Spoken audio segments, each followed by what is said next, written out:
So exercise 6.1 question 4 है an edge of a variable cube is increasing at the rate of 3 centimetre per second. तो किसी cube की edge increase कर रही है at the rate of 3 centimetre per second.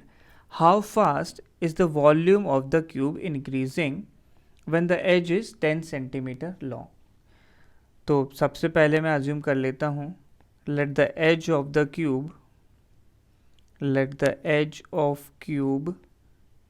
Is equal to x centimetre.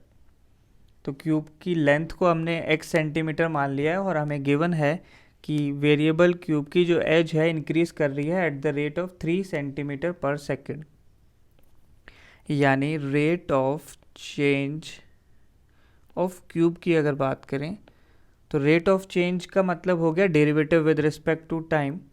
तो x का derivative with respect to time लिया तो dx/dt की वैल्यू आ जाएगी और ये हमें गिवन है 3 सेंटीमीटर पर सेकेंड। और पूछा है कि वॉल्यूम की रेट ऑफ इंक्रीज क्या होगी।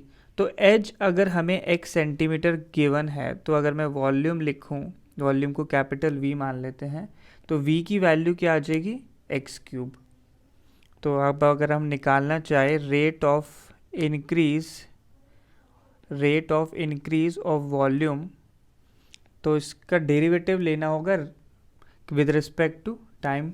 तो ये वैल्यू बन जाएगी dv/dt। इस dv/dt को हम लोग लिख सकते हैं dv/dx इंटू dx/dt। ऐसे dv/dx मैं क्यों लिखना चाहता हूँ, क्योंकि वॉल्यूम हमें in terms of x given है, इसलिए ये चेन रूल अप्लाई कर दिया। तो अगर v की वैल्यू x क्यूब है तो इसका derivative with respect to x लिया तो dv/dx की वैल्यू कितनी आ जाएगी 3x²। तो ये वैल्यू हम सब्स्टिट्यूट करते हैं तो क्या बनेगा dv/dt is equal to 3x² into साथ में dx/dt भी लिखना है, dx/dt 3 गिवन है तो इसकी वैल्यू 3 लिख दी। तो फाइनल आंसर आ गया 9x²।